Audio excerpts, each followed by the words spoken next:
بسم اللہ الرحمن الرحیم.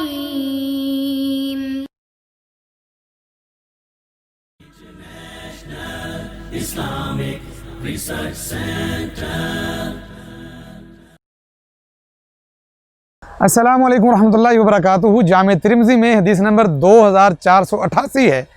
سیدنا عبداللہ بن مسعود رضی اللہ تعالیٰ عنہ ارشاد فرماتے ہیں، آپ علیہ الصلوۃ والسلام نے فرمایا، کیا میں تمہیں ایسے لوگوں کی خبر نہ دوں جن لوگوں پر جہنم حرام ہے یا وہ لوگ جہنم پر حرام ہے، جہنم کی آگ ان پر حرام ہے یا وہ لوگ جہنم کی آگ پر حرام ہے؟